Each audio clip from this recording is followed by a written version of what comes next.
Welcome to Malcom Reed's How to Barbecue Right, a podcast where we talk about barbecue, share recipes, and discuss all things delicious.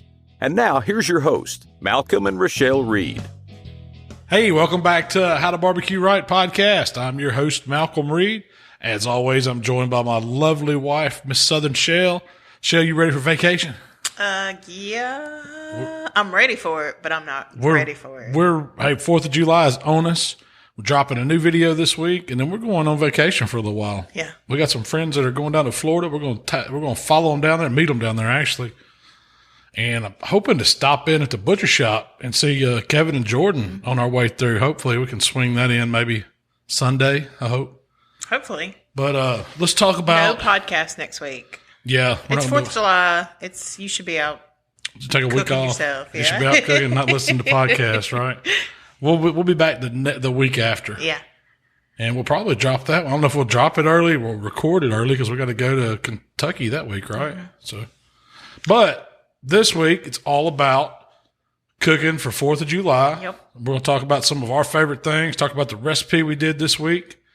Go ahead. I was just going to say, I just did some old school chicken plates, and they were fire. I ain't going to lie. They were good. They were good. It's hot outside. It was like, it was a real deal. I needed me a sweat rag, fanning flies. It was, I should have had some music. I didn't have any theme music going. Man, it was, we were missing people. We were missing music and a sweat rag. Yeah. And the pool a good drink. And a good drink. Yeah. I wanted to throw a drink video in on that. I just didn't have time. It would have been hard for us to pull off 4 videos this week. Yeah. Even though the drink video is pretty short. Because we're dropping the sides too. Yep. The coleslaw and the barbecue baked beans. Oh, it's already dropped. Already? Well. Have you got them, by the time this podcast comes out. Yeah. Oh, yeah. We're recording this because we're leaving Friday. But yeah. This is going to come out Friday. That's the magic of recordification. Real quick, Swine Life's been doing some videos. He did an old school rib. He did. He broke out the sausage seasoning on him. I know. That is really that's his dad's thing. I don't know. When I first met Mark and Jamie Swine Life, they were cooking. They mainly were cooking butts for fundraisers. That's what they did. They had their dad, Pops, Mr. Fate Williams, had bought a big rotisserie old hickory. And they did a lot for churches, softball teams, just different organizations, fundraisers, if anything, come up, they would be the ones that cook some butts around Hernando area. And I don't know where he learned to do that from, but they always use sausage seasoning as their base instead of using like regular barbecue rub like everybody else was. And you think about it, it goes with pork. It's made for pork. It does give it a little bit of a herbiness, but man, the bark that it puts on the outside is really good. So that was the first time I had it when they were doing it with butts back in the day. And then Mark brought it out on some ribs this week, and they look good. I wish he'd have saved me some. He said they were good. Yeah, Emily was even eating them, so they had to be good. Yeah, I saw he put a picture up of her eating down a slab. Yeah. But if y'all want some, he's done 2 now, and both of them are really good. Yeah. Well, the first one he did was a ribeye on a pellet grill. Yeah. And then now he's done the gateway drum, baby back ribs, I guess, old school ribs. So go find Swine Life on YouTube and watch those videos. And get you some of that leg sausage seasoning. He wouldn't lie. Like, we can only get it like Piggly Wiggly or just a butcher shop will have packages of it. And my mom used to buy it. She makes homemade sausages. All the butt trimmings and stuff that I save, or if I catch butts on sale, I'll give them to my mom, and she grinds it all and mixes that sausage seasoning with it. I'm working on a recipe now. It's kind of my version of it. It just changes it up a little bit, makes it not as hot, but it's just good country sausage seasoning. We had some Sunday morning. I've never cooked it on barbecue. I've only had William style. No, I'm talking about your mom's sausage. Oh, yeah, her homemade sausage, yeah. And it is very good. She has it dialed She got it dialed in. It's very good. Sometimes when you do your homemade sausage, it can be bland, or it just isn't. Or it can have too much sage, or not enough salt. She's got it just right where it's flavorful, but it's got it all wrote down. I mean, I gave her the basis, what I wanted, how we wanted to do it, and she's been tweaking on it for me. My mom's got a palate. She can taste something and break it down. Like if we go out, like I remember going out as a kid to restaurants, and it might be a pie at a restaurant or something, and she's like, "Oh, I could make that. And she'd go back home and work at it until she got it. It was I remember the one specific. It was like this layer, Reese's peanut buttery, it wasn't like a pie, but it was almost like that Husband's Delight thing you make me. Yeah. But it was like a Reese's peanut butter dessert, version. Yeah. Man, it's so good. My mom nailed that one. So, barbecue chicken. Barbecue chicken for the 4th of July. And we've been calling it Old School Barbecue Chicken. But what makes it I don't know if it's old school. Barbecue chicken? We were talking about what could we do for 4th of July and what it meant to us. Yeah. And I always remember, growing up, 4th of July used to be, and I don't know, I mean, I guess it still is for some families, but a lot of us are all scattered out. Some of us ain't here anymore, and we don't get to hang out with our families like we used to on 4th of July. But for us, it was always a huge picnic. We might do it at somebody's house. We might go to a lake or a park or something. But there was always a big grill. It was always full. I mean, mainly chicken was what we fed the masses. I mean, everybody did ribs. There'd be burgers and dogs and all that stuff. But I remember grills full of barbecue chicken. Like big black grills. Yeah. They were grates full. Most of the time they were homemade type grills. Yeah. They weren't anything fancy by any means. It was something somebody's dad had cut a pipe and put a piece of expanded metal on and turned it into a grill. May have been on an axle. May have just been somebody's yard, but. And it took forever for the chicken to get done because they kept opening it up. Sometimes they didn't have lids. Yeah. I just remember cooking chicken. And it was classic barbecue chicken. And they always mopped it. Always. Constantly had a mop going of some basting sauce or liquid. Yep. And then at the end, they'd start saucing it when that chicken got about done. And they would just start baking and caramelizing and grilling that sauce on. And it just you didn't have to have a marinade or injections or cook it in butter or all that. The skin was delicious on it. Yeah. It wasn't crispy skin. It may not have been bite through at all times, but it was delicious. You ate every bit of it. And that was the chicken that I was going for. It was kind of that 4th of July chicken from my childhood. Yeah. Did you and remember? That's why, and I come from the old school, so. Well, I remember my mom and dad grilling, my mom making the beans and the slaw, and my dad be out there, and or uncles or aunts or whoever was doing all this stuff. That was 4th of July to me. And man, those were some good old days. Well, I remember also, that was just what people cooked for church functions and chicken plates. Yeah. You're right. Oh, well, where I was raised, like people would do fundraisers and they would sell chicken plates. So when you say chicken plate, that's what I think of.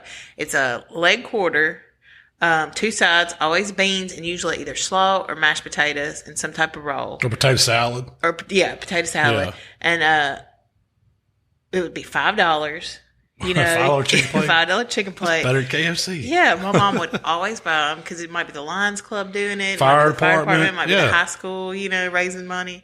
But we would always, I remember chicken plates and spaghetti dinners. We had red beans and rice fundraisers. dinners, yeah. But when you say chicken plate, I think of that $5 chicken plate. So I knew that for the video, I wanted to do a grill full of chicken. And so I just went and bought my first thing was I'm going to get these whole chickens and cut them up. And I was like, no, they sell these chickens already cut up. So I got like 3 packs of, whole cut up chicken, some extra wings because I like the wings, and some extra legs because Michael likes the legs. And it was just pieces. All the pieces of chicken. I had everything except the necks and backs.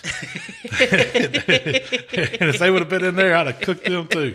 Somebody don't think I'm too low to eat a chicken back. It's a good meat on chicken back. If they don't trim that thigh out right, it's got that little oyster of the thigh tucked off in there. It's kind of like the tenderloin back there in the chicken. So that's a good piece of meat. Mm-hmm. But do you throw it up there and grill it just like everything else? Chicken backs. Yeah, why not? There's meat on it. Don't waste it. I'm not turning my nose up. Some people eat chicken feet, Shell. Would you eat a chicken foot? If it's deep fried, you might try it. I don't know. Imagine that little nails. I would say I'd at least tough. My great grandmother, if she made chicken and dumplings, there was chicken feet up there. There'd be some feet. There was some real free range chickens. They was free as they could get till she called them, wouldn't they? Yeah. But no, so my next thing was, what grill am I going to cook it on? And I was like, well, I'd cook it on the Weber, throw it on a drum. I was like, no, I need something bigger. So I broke out Miss Jolene. Atmosphere, yeah. Got Jolene, pushed her out of the garage, and fired her up. Started out with some roll oak lump charcoal. and then started adding some post oak wood and just got her running about 275. I didn't really care at the temp. I just ran it. It's about 275, 300. I'd stick a stick on her every 45 minutes or so. And I filled that grill up on the far side. I had a pan of beans closer to the fire, but I didn't even count how many pieces of chicken it was. It was a bunch. It was a lot, yeah.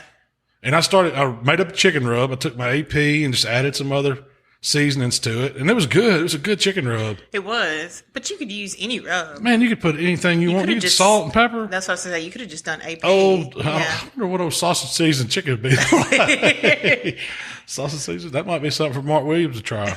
That's his next video. Trying out these new earbuds and just jumped out of my ear.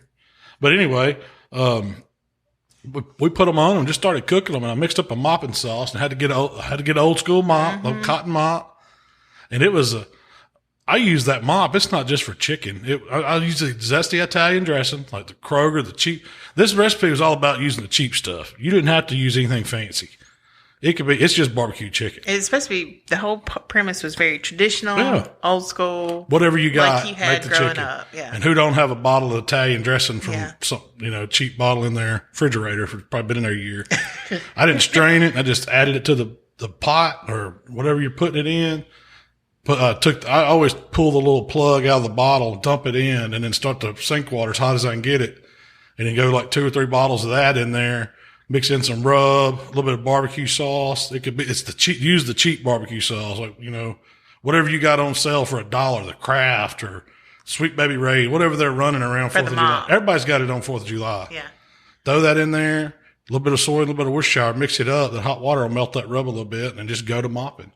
And I had the idea, and I just remember this. I always remembered them keeping a pan or something on the smoker. Yeah, me too. And they have their mopping liquid there. And a lot of times it had lemons and stuff floating in it. That's all kinds of stuff. That. Whatever. They're probably putting beer in it. Who knows what all back then that people were using. But, that would have been a good idea, just leaving the mopping liquid right there on the, you could have done that. Could have. I just didn't want to get that mop and drip it all over Jolene. I like keeping her as clean as I can.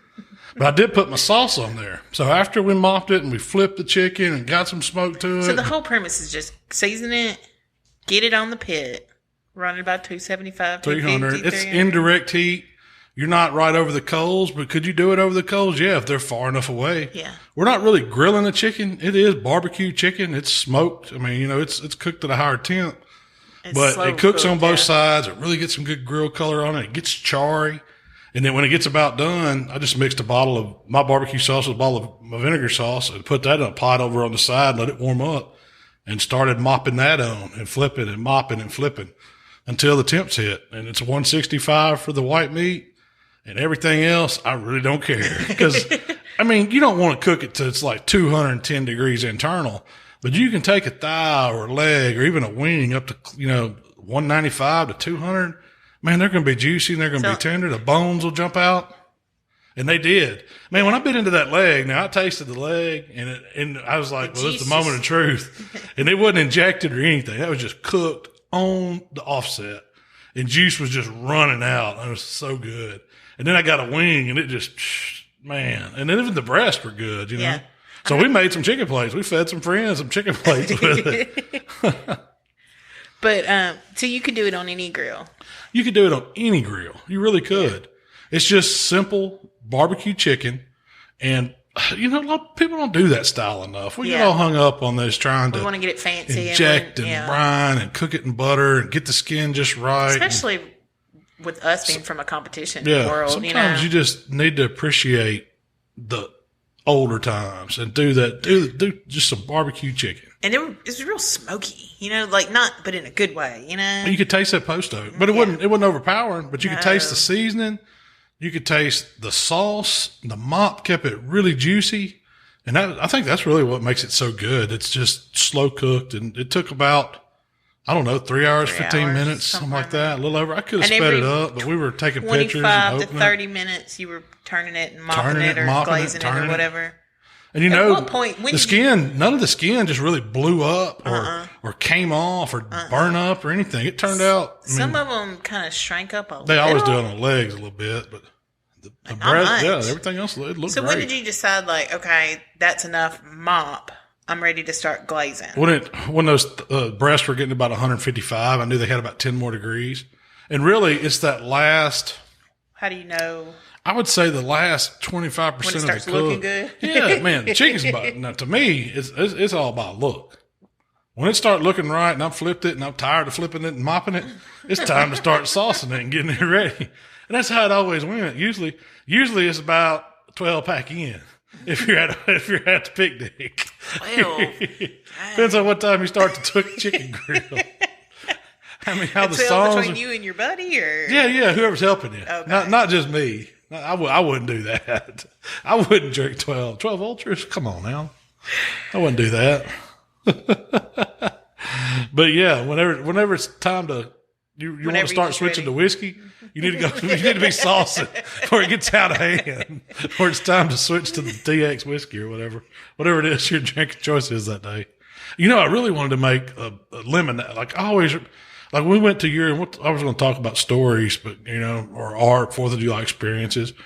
But I remember your granddad's or Papa's homemade lemonade being so good, and so I was like, man, I need to do an adult version of that. And so I actually made some up over the weekend while we were hanging out, and I didn't get to doing the video on it. maybe next time. It might be a good something to throw in the summer.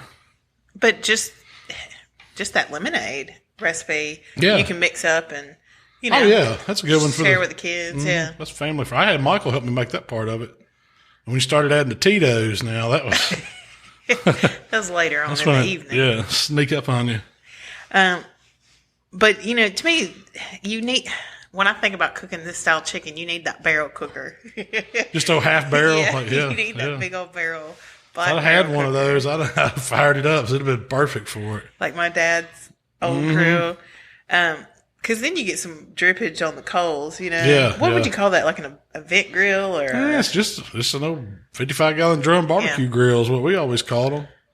There used to be a lot of them floating around. Then people started putting offset boxes on them, and then the cheaper, thinner smokers started showing up. And you don't really see those 55-gallon drums turned sideways anymore. They used to you be do in Jamaica. Yeah. All those guys cook on them. There used to be one in the back parking lot of every church around here. here. Yeah, everybody had one. Yeah. You got fancy, you got 2 of them welded together. 110-gallon cooker. That's the 110 model. Did it make a mess on the grill? Not too bad. I mean, all that sauce caramelizing on. Oh man, I need to go clean Jolene. I didn't do that yesterday. Yeah. I need to wash her out good, get her hot You need again. your apprentice. You can get an apprentice. I'm looking for a student. I need a Padawan. We're looking for the right individual. That's right. Who enjoys barbecue. The grilling lifestyle. Yes. Somebody who enjoys cleaning grills. Preferably someone younger. Strong back. Strong mind, too, though. I don't need no molar. The skin, like you talked about, was a little tougher. I wouldn't say always it's tough. is. I mean, it's got a little more integrity. Yeah, I don't know. I didn't have a problem with that. Yeah. I ate it all. It was delicious. Heck yeah. I like a chicken skin. A barbecue chicken skin, it's like no other. Yeah, and when that sauce it doesn't burn, but it caramelizes. really caramelizes dark on some edges of the skin. That's the best part. That right around the edges. Part. Yes. It was good. Would you do anything differently? No. Cook some more of it. Cook some more of it. Nothing you change. Mm-mm. So one thing. I mean, you can do all kinds of stuff with this barbecue chicken. If you want to change the rubs up, change the sauces up, do a white sauce instead of that would have been good. Just kept cooking it. Don't start saucing it. Just kept mopping it till it was done. And then at the Let end, it get brown and crispy. Yeah, and then put the white sauce dunk on it. God, that'd have been good.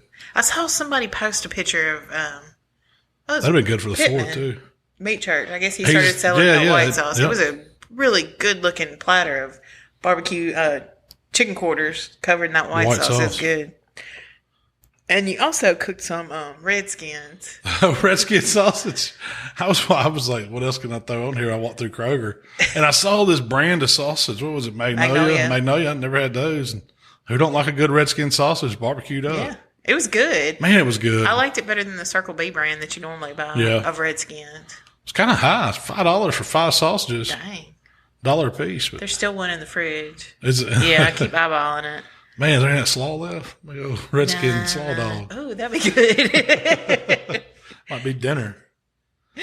But so we used the chicken to make a chicken plate. You know what I need to do? And that just hit me. I need to do some of those Redskin sliders like they do at that little place in Jackson. Yeah, like the Apple. They do Apple City or something. Something Apple Tree Inn or whatever it is. Something like that. But that's where they sell the pig ear sandwiches. Pig ears and Redskins.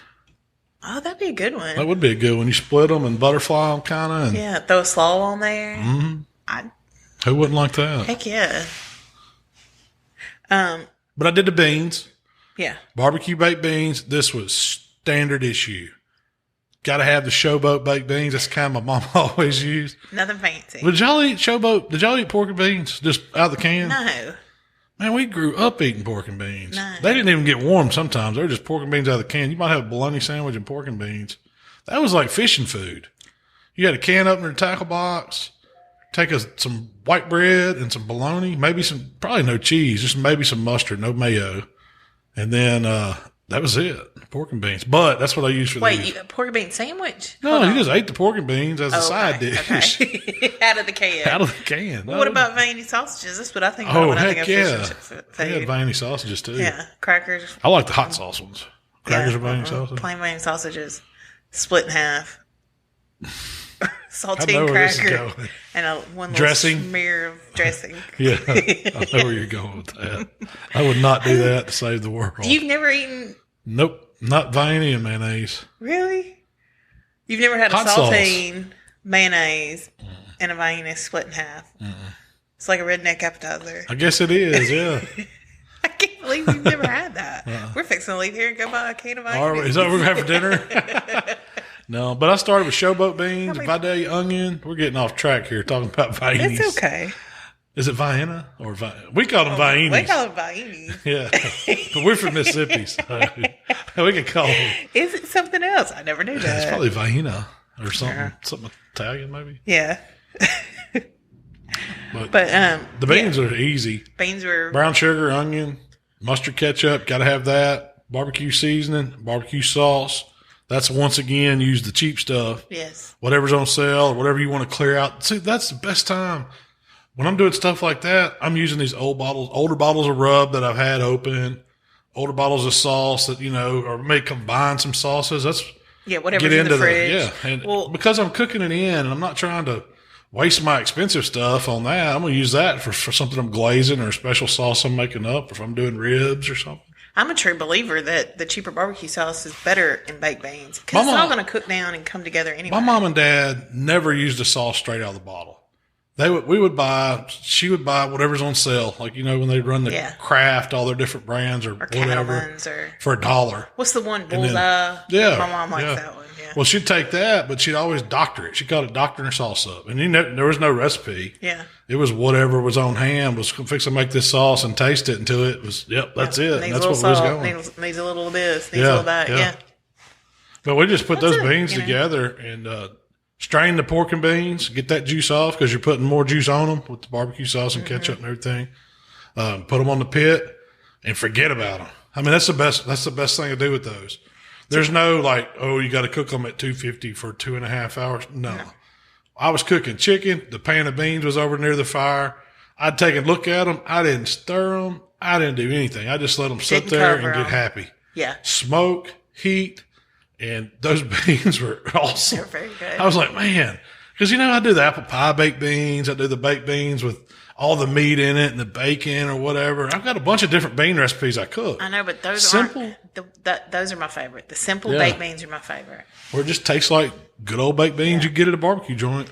And at Memphis in May, Cattleman sponsors Memphis in May, so every team gets so many gallons. 15 gallons if you want it. As many or up to 15 gallon jugs of different Cattleman's barbecue sauce, and every year I make a point to get it because one of them, there's a couple of them that are pretty good, but they are perfect baked bean sauce. Yeah, they got that Carolina Gold that's good for making meatballs. Yeah, they got that Mississippi honey. That's what we put in the beans. Yeah, that's what I like in the beans. I think they had a sweet Memphis or something. Yeah, and maybe a Kentucky bourbon. Nah, that one's a little strong. Yeah. Heck, their original Cattleman's isn't bad. Just for for beans. For beans. Yeah. But anyway, So we made the beans, and I like them better than all those. I took them off for about 2.5 hours. Yeah. About 30 minutes. Can you overcook them? Yeah. They'll go mushy. Them too far. And I hate that on a bean. You need to watch them. Don't worry about there ain't no tipping beans. But they just, you want them to be, you want them to still have some consistency, but thicken up some. So you're bubbling out some of that moisture that's in there. But you'll take them to a point where that bean everything in that's fully cooked except the onion. So it's giving its flavor to it. So when the onions get soft and the beans thicken up a little, they're done. And they get some smoke. But they'll cook till they're just a mush, not a dry mush, but a lot of that moisture will still cook out, and they'll be kind of, you can almost cut them out like a casserole. Those ain't good. I've had them like that. If you threw like half a pound of some leftover pulled pork up in those beans. It'll set them all. And it tastes like Tops Barbecue at that point. No, those are better than Tops. Those are better. They were good. They were seasoned up real good. I like putting, one thing we did growing up was you put raw bacon in your baked beans. Mm-hmm. And I said something to you about that, but you weren't that crazy about that idea. My mom used to lay it over the top and cook them. Yeah. Cook them in the oven a lot of times. I mean, the bacon gets done. Yeah. It's just kind of flimsy. And it just kind of gives the flavor. Would you take that bacon out? Or you take the bacon out, or you don't, somebody might like to eat the bacon. I like kind of cooking it first and getting most of the fat off of it. Because the thing I remember when doing it with the bacon on top, I like to eat a cold baked bean, but when that bacon grease gets in there, it starts it solidifies and makes them greasy. Yeah. And so it's not like good if you're eating them hot. Yeah. But when you do cooked bacon, you cook it a little bit. You don't have to cook it till it's, well done bacon, crispy. Just get it cooked some brown and then chop it up and put it in there and mix it in good. Bush's has some like bacon and brown sugar baked beans they sell. I wouldn't. But I'm pretty sure it's got like chunks of bacon. Yeah. Like a cube. Like slab bacon kind? Yes. Okay. Chunks of slab bacon is what it looks like. Man, that Wright's brand bacon that slab piece would make some good baked beans. Yeah. Like you did those bacon burn-ins. So then you did a slaw, which you took that. I mean, that's the same basic slaw recipe that's already on the website. I just never had a video for it. Yeah. So. And we used fresh cabbage instead of. That was championship fresh cabbage.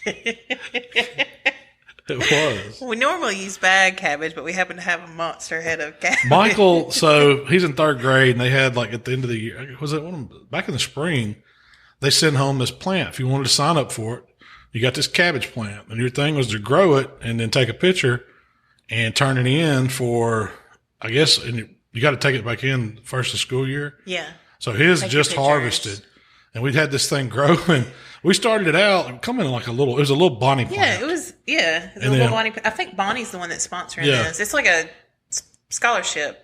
So we put it competition. Well, you put it in a big pot or a pot first. Yeah, like a clay pot. And then my mom and dad came by one day and they said, we got to take this to the country where they grow their garden, and let's reset it out there. This pot isn't big enough to grow this. It's not going to grow a big head of cabbage. Mm-hmm. And I said, all right, well, can we miracle grow it? And so my mom's like, yeah, I can mix up, what I put on my maters and all that.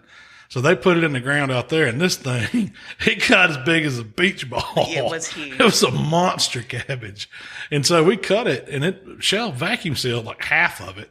The other half. First we grated it or shredded it all. Yeah. I wish we'd have took a picture of all of it, like shredded up, like a cabbage mount. We need to put that picture on Instagram for the cabbage and what it was. I didn't take a picture of it all shredded, but I'm talking about with Michael out there. Yeah, I will. At the farm, in the garden. But that was what was special about that. But we took about 2 bags worth of coleslaw. Coleslaw, yeah, and used for the cabbage. Yeah, it would be a large head if you shredded it. Yeah, and what we said a large head would be. Man, super simple. Mayo, sugar, some apple cider vinegar, a little salt, pepper, and celery seed. Mix up your dressing separate. Put all the shredded cabbage or your bag coleslaw in a Ziploc bag. Dump the dressing in there, mix it around, throw it in the fridge for an hour, and then it's ready to go. I think to me the bag tip is really key. Heck yeah. Because you can take that bag, and we used a 2.5 gallon. Is it 2.5 gallon? Yeah, 2.5 gallon. I think Hefty's the brand. Mm-hmm. You could have done it in a 1 gallon. But it probably would have. If you were doing just one bag, like a single. Mm-hmm. But you can throw it. You can cut that sauce recipe down too. Yeah. If you're doing smaller amount of cabbage, I think what are one of those bags? 10 or 12 ounces. Something like that. Something like that. I Might cut be the 11.5. dressing in half.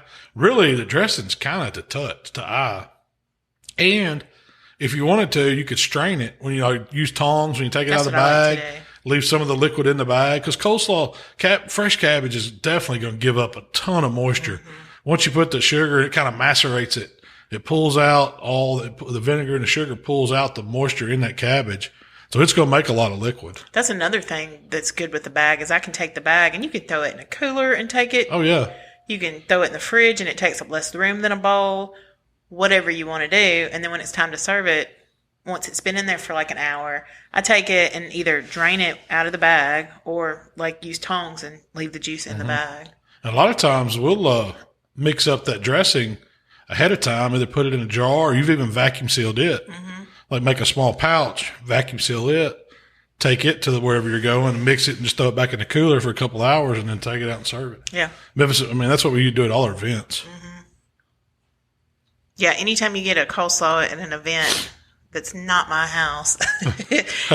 It's been, I've made a dressing and it'll go in a mason jar and go in a Ziploc, a vacuum seal bag and go anything. And then you got the cabbage or whatever, in another bag and you just mix it together in a big 2.5 gallon Ziploc bag, shake it up, toss it around, throw it back in the cooler for an hour. It's time to serve. That's it. We said that. What? You went back over it. Sorry. But would you say that was classic coleslaw? Extra classic coleslaw. Extra classic. And beans and chicken. Yeah. And you can use a bag. We'll break out the classics. The bag slaw for that recipe. You can grab you 2 or 3 bags and use it for that recipe instead of, chopping your whole cabbage. What would your old school rib video be? Maybe that's one we need to do. Whole spare ribs. You've done that Put on one. a pit. And I think you called it Old School, and I think you did it last year for 4th of July. Really? Yeah. That's a good one. Because somebody was like, that's a cool video, but you really didn't teach me nothing. You like... Did I not? I'm sorry. That was being nostalgic. Yeah. It was like a slab of ribs, rub, smoker. That was it. Yeah. Well, I needed more entertaining. What really goes on while you're cooking ribs that way? That's what you need. That's what we need, some extra footage of B-roll. You want to stand around and look at them, drink beer. Real-time barbecue cooking. Real time, yeah. That's a good idea, really. What goes on behind the scenes? Man, them look good. That's where it's really fun. Honestly, that's where it's fun. The eat part's not that fun. Let me tell you, when you said old school rib recipe, I'm thinking first you boil them. No, yeah. Think we didn't have those back when I was a kid. They would break out a big pot and they don't boil them like a slab. It was like cut them up in 2-bone pieces. And they buy the whole spare ribs, whole slab. Cut the breastbone, the knuckles off, hatchet them up into pieces, cut the slab into pieces. All of it was about the same size piece. Parboil them and I don't know what all they put in there. They had all kinds of stuff in there. They boil them, take them out and then put them on the grill. Start seasoning them as they was on the grill, Season one side, flip them, what season they the other season side. them with? I don't know. I bet it had number 5 in it back then, though. I guarantee you it had number 5. That was what was going. And then at the end, they would start glazing them like I did that chicken. And there might be chicken on one side and ribs on the other. I need to find some old pictures like that. Yeah. See if my mom's got the photo. I remember those ribs being more like brownie. I don't know what the hell. If you had them now, you'd probably say like they a brown, suck. Yeah. That's not ribs. And it is. I mean, it's city. I guess that's city folk. I don't know what it is. People didn't know how to. I mean, they weren't smoking ribs like that, like we do now. Well, we think of, we take it for granted how we cook ribs now and just make them, falling off the bone, smoked to perfection, all the good seasonings and everything put on them. But well, it's a lot harder to manage one of those older pits for 6-7 hours. And they could boil those at home, bring them out to where they're cooking them, and have them done in 2 or 3. Maybe that's why people did it. I don't know. I do not advise it. If you wanted to go way back, go ahead and try it. But one thing we did throw on there, we threw some Killer Hog Sweet Fire pickles. Yep. Which is rolls. That's a chicken. I'd pay $5 for that. Man, that was a $10 chicken plate. It is now. Inflation's. It is now. Ain't Now $5 it's like plate. a $12 chicken plate. It is. But back in the day, it's $5. It was $5. Yeah. Turned out good though. Yeah. It really did. And that's something for everybody to do on 4th of July. Yeah. I mean, if you don't do anything, barbecue some chicken, make you some beans and slaw. And you can get all thighs, all wings, Yeah, whatever your favorite piece is. Do all breasts if you wanted to. Ugh. You don't like the breast like that, huh? I mean, it's your least favorite part. Yeah, it's the least flavorful, least juicy. Those were pretty juicy. We got now we got a big bag of pulled chicken too because we pulled a lot of it. Yeah, we had, and because we did 2 batches. You know what I'm gonna do that? Some gumbo, chicken and sausage gumbo. We pulled it, vacuum sealed it, threw it in the freezer. Mm-hmm. Took people some and put some up. You could do a video on gumbo. Mm-hmm. You have a good gumbo recipe. I do. That would be a good idea. I've never done that. That's to me more jambalaya, of a gumbo, fall red beans and rice. Yeah. I've got all those I do that are really good. So I thought we would talk about, since next week is 4th of July, and everybody cooks out for 4th of July, I thought we'd talk about 4th of July. That's it. We've kind of rolled right into that because that's what we've been talking about. So y'all always did a huge 4th of July. You made our families look ashamed because I guess y'all invited everybody in town or the whole county or whatever down in Rankin County. Yes. And it would be hundreds of people? It would be hundreds of people easily. I got to go one time, I think we did it when I hadn't done it in years. Yeah. Well, since my dad passed away, we kind of don't do it as much anymore. Yeah. My grandparents don't do it. Well, my grandparents have gotten older and my dad helped out so much and I don't know.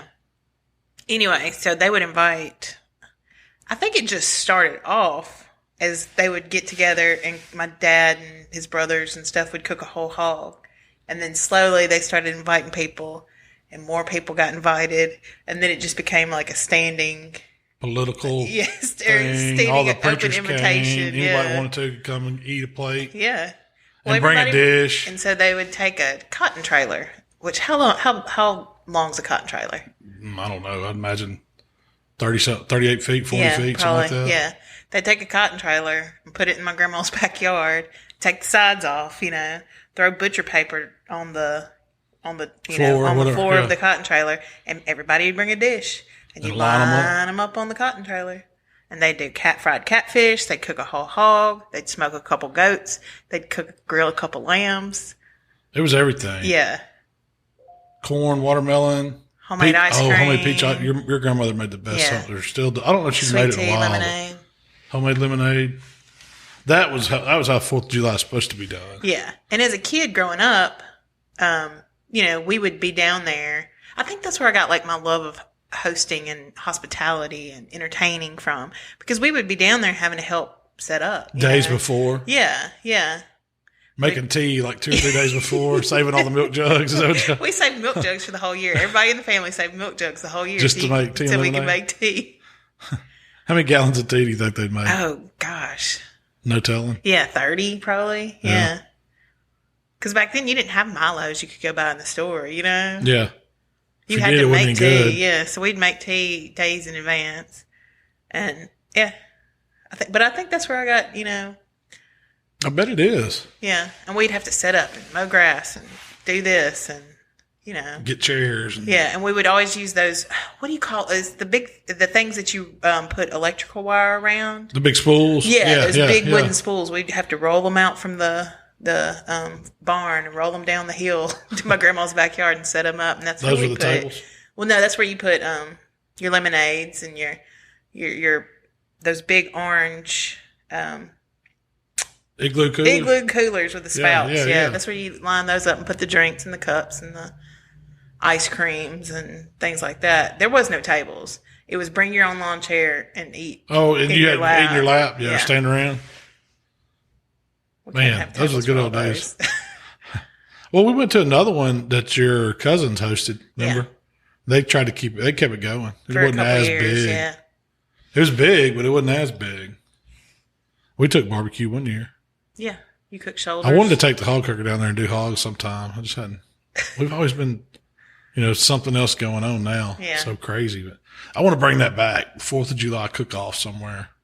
Like not a competition, just a get together. Everybody bring a side dish. Bring a dish, and let's just get together and cook a little bit of everything. We just need to find a venue. So to yeah, host it. you got to come to my family's event A couple times. Yeah, I thought you just came one. The big one once. The other ones Okay. were just cousins that were doing it. That one was not the original. Yeah. It was great, but it wasn't the original. Well, ours was a lot different. We just did. I mean, we did it usually at somebody's house or went to the park or a lake somewhere, and it was more just barbecue and everybody bring something and picnic style. Yeah. We didn't. And how many people would be there? Is it just your It was immediate just family. Yeah, well, not immediate family. I mean, my mom had a big family, and they'd always invite people. So there might be 30 people, 30 or 40 people. I just remember there being a ton of kids. We always played ball or went swimming. Or we always there was played baseball. horseshoes, horseshoe pit, and we did all that.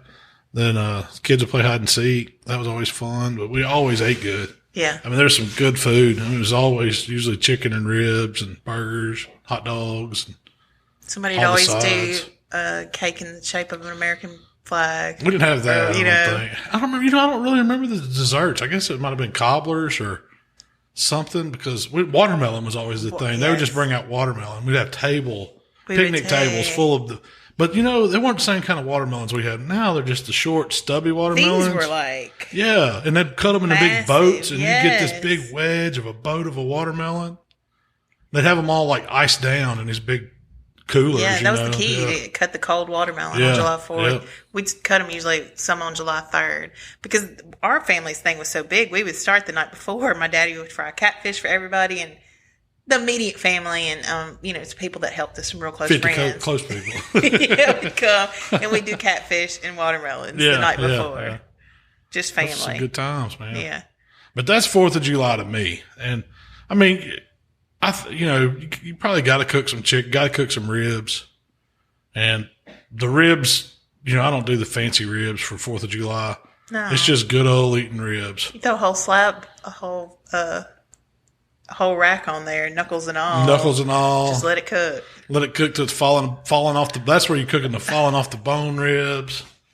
You might sauce them a little bit for somebody that wants it, but mainly it's just about the seasoning and the smoke. Have you ever cooked a rib where you're dabbing it with the sauce like you did the chicken? Yeah. The char grilling ribs will do like that. When you bring them back on char grill, that's kind of how you do that. You sauce them up, cook them, flip them, sauce them up. Yeah. I like those. I like that flavor. They get a good charred flavor. Yes. They really do. That's what anybody asks about reheating ribs. I point them in the direction of a char grilled ribs. Oh, one of my favorite recent 4th of Julys?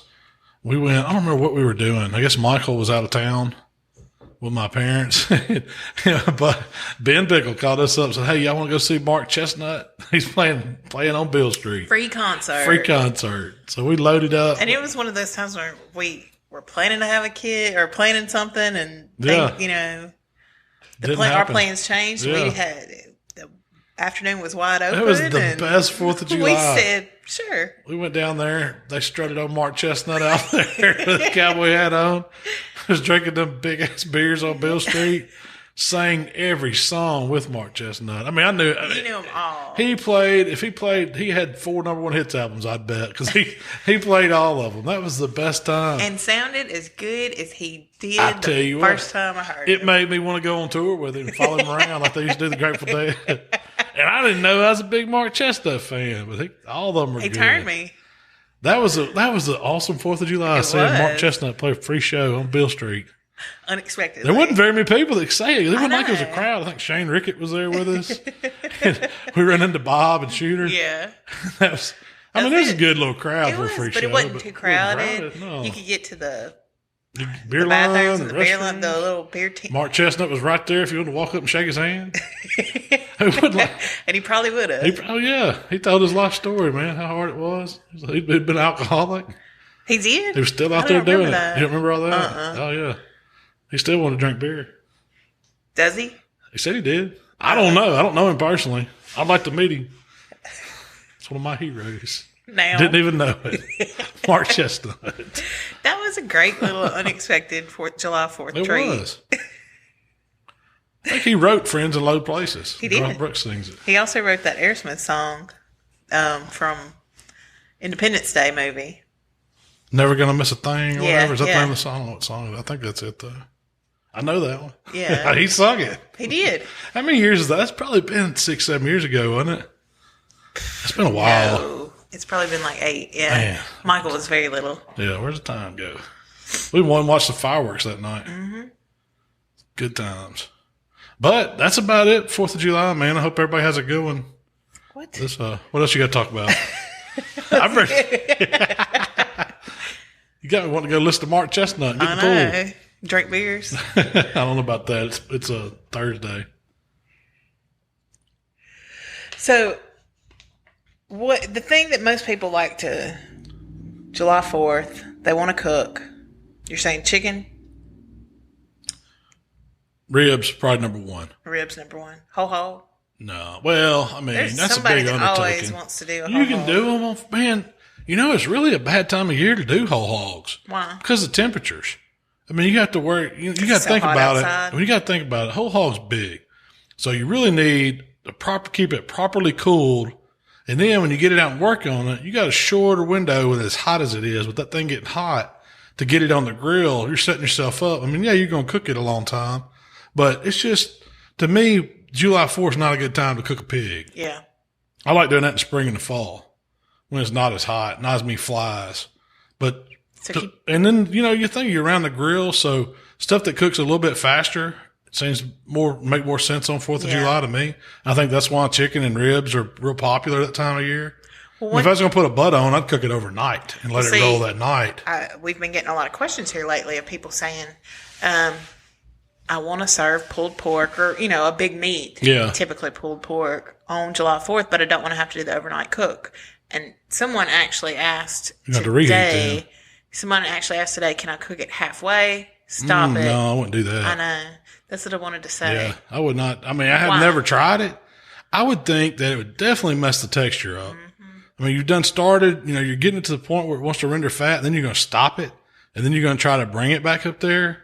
I just don't think that's a good idea at all. I mean, I've noticed anytime you have fluctuations in temperature. Then what you got to do? Yeah, then you got to cool it back down to get it in the safe zone. Then you got to put it in refrigeration, and then you're bringing it back up through all that. That's just setting it up for failure. The time it would take. It'll do better to cook it all the way through one day. Yeah. Let it cool, get it in the refrigerator whole, and then warm it back up when you're ready to serve it and pull it. Or go ahead and pull it when it's done. If you got a vacuum seal it. And then bring it back in a pan of water, or just warm it up on the grill in the bag, not grill it in the bag, but warm it up.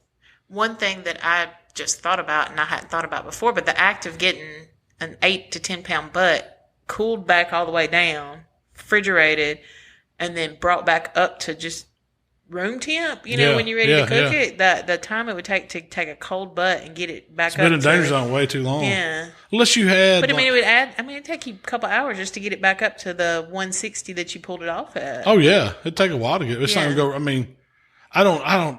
I've never tried it. So I really can't say, hey, don't do it. I don't know. But I wouldn't suggest it. That's not, I think that it would be a lot better. Go ahead and cook it fully. Holding it whole, or they're pulling it and then reheating it. Yep.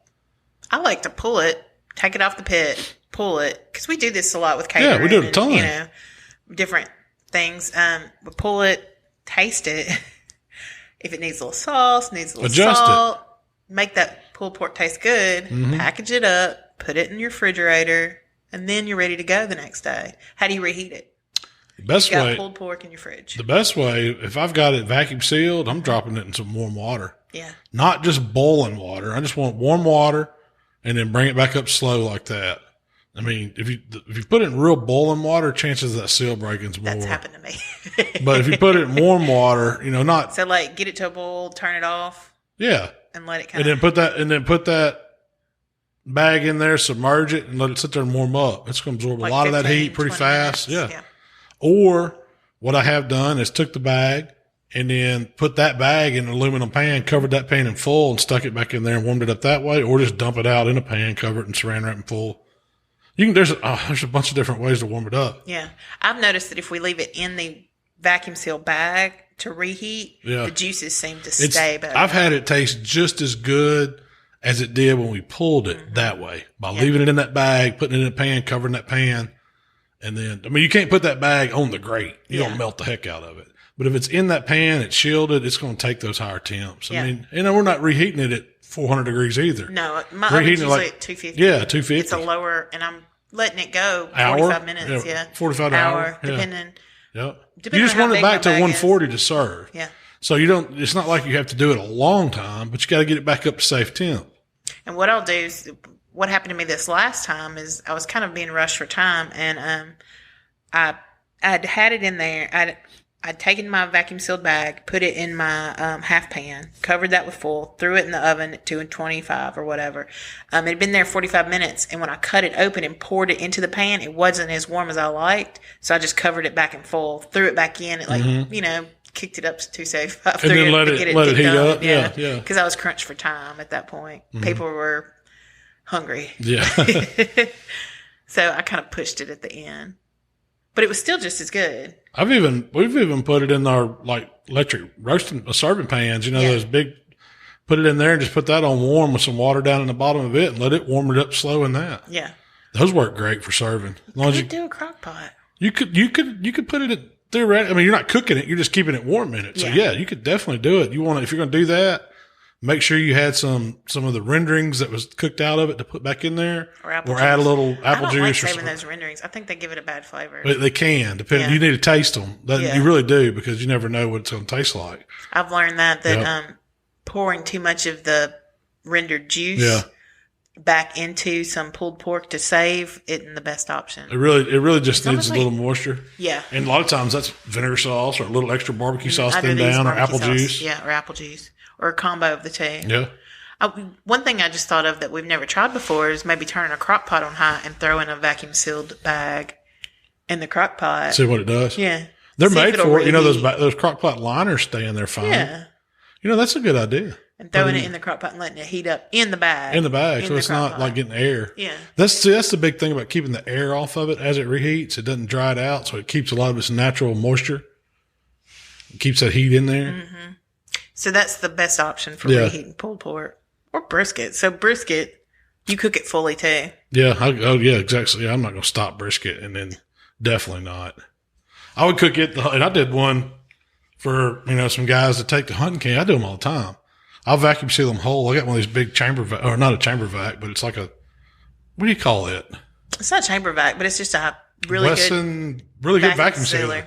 Yeah. It's got this little gate that comes up. The cheap food saver ones for this too. But this one will take the bigger 15-inch rolls, and you can slide the whole pan, brisket and all in there. And the vacuum sealer will do it with the expanded bags, but you have to have those big gusseted ones to make it do it, the food saver brand one. But you keep the brisket in the pan, and so you can save that juice. That juice is delicious. seal it all in there, and then when they take it out, all they got to do is reheat it, slice it. It's probably, sometimes I've even had them say it's better than when it comes off.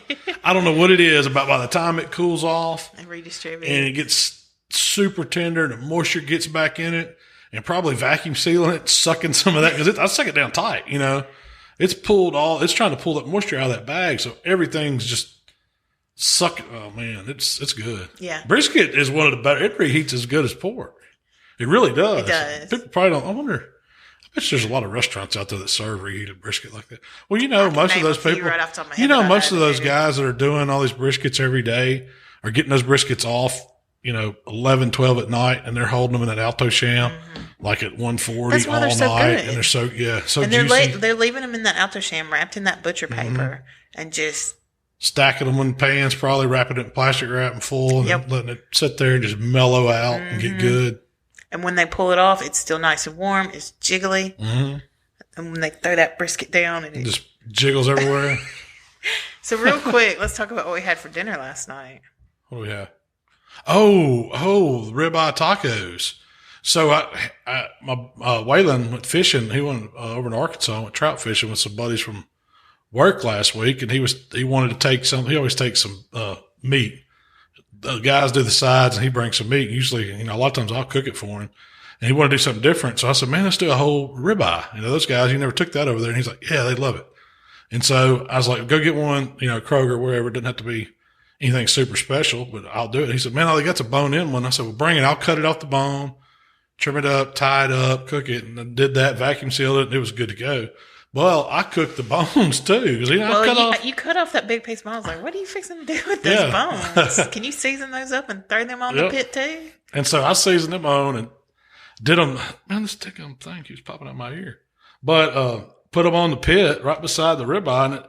And when the ribeye was done, it was done about 2.5 hours. Mm-hmm. But I just let them bones keep cooking until they were about 205 degrees. With my probe would go, because there's some meat on them. There's definitely meat on them, And the probe was just gliding in it, and I was like, oh, there's nothing there. I mean, a lot of it's fat because it had the tail meat on it, and I pulled it off and just let it cool.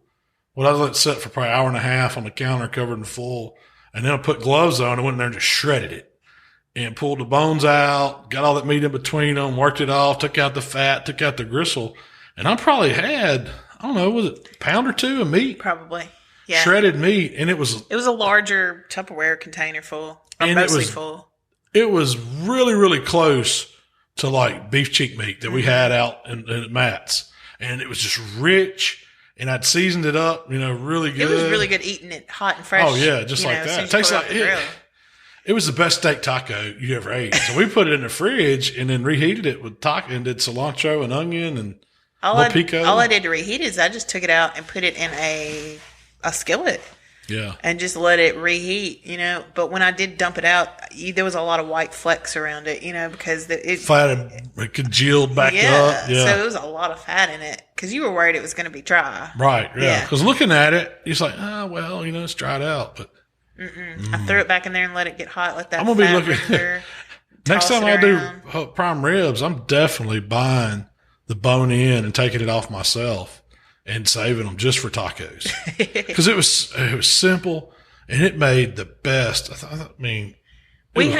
We chopped some cilantro, some red onion. We had some pico. Valentina. A little Valentina. You had some Poncho's green. You dressing. made some Mexican yum yum. Valentina and blue plate. I didn't try that, by the way. It's really good. It was not. It couldn't have been. I only did that on the last one. I didn't go out the gate with that. It was good, man. I tell you what, it'd be safe to say some of the best beef tacos I ever ate. Now, I don't know what the cost would be making ribeye tacos, but man, it was better than chuck roast. You take a chuck roast and cook it and shred it. It kind of looked like chuck roast. A little bit. Chuck roast. But it had more. It had that ribeye texture, flavor to it. Yes, and the only thing, and I told you that last night, was if we had had a slice of avocado on there would have been. Oh yeah, that would have been really good. Perfect. Squeeze but a we've lime, stumbled on a new recipe. Yep. It was really good, and I suggest everybody running out and trying that. Next time, ribeye taco. Could you take just a cheaper ribeye, and smoke it? I never cooked a ribeye that long to see if it would just. I mean, I'm guessing, it would eventually get to the point where it shreds. Because you take the chuck roast and it's up in front of the ribeye. Yeah. Cook it long enough to where it shreds. That ribeye's going to shred too. Yeah. Just like a 2 or 3 pound piece of ribeye, cheaper ribeye, not like do some prime or anything like that. No. You got to go cheap. Yeah, the stuff they put on sale for $5.99 a pound. Or just the ribeyes nobody's bought that don't have the marbling that are, like you said, $5.99 a pound. Could you buy a couple of those? If they was already cutting the steaks, it probably wouldn't do as good. It wouldn't do as good. But if you could get a piece of it, chunk. I'm gonna try it. I'm really gonna try it. That'd be good. I'll be keeping an eye out for like a select ribeye or something cheap on sale, and then try that with it and see. And then with the meat, you could just do that for so you could slice it real thin. Pin these up or something. We'll figure it out. Trying a new headset, We'll figure it out. But you distracted me. You could definitely do that. You could definitely do that. We'll figure that one out. That's a good recipe to share. Mm-hmm. Coming soon. Well, any July 4th tips? Get some watermelons ice cold. Get you some fresh corn. Don't pour your vodka in your watermelon. No. That wastes 2 good things. Yeah, my dad taught me that a long time ago. Son, you just went and messed up 2 perfectly good things. Remember when he told us that? Yeah. That was another 4th of July. We were having a big pool party. It was a Killer Hogs pool party at Wayland's house. I didn't think that was 4th of July. I thought it's like Memorial Day or Labor Day. I think it was closer to 4th of July. Because we had watermelon. That's true. Yeah.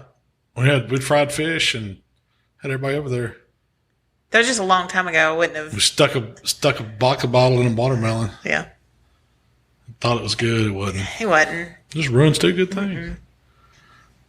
drink the vodka, eat the watermelon.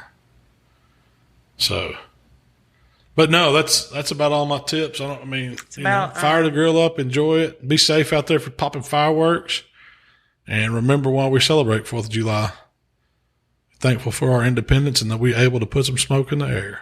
There you go. Happy 4th of July, folks. Have a great 4th of July. Yeah, I hope everyone has a good one. Shell, where can they find us? If you'd like to connect with Malcolm, it's HowToBBQRight at Facebook, Instagram, Twitter, that's right, and YouTube. If you'd like to connect with me, it's Miss Southern Shell at Instagram and Twitter. And we'll see y'all in 2 weeks.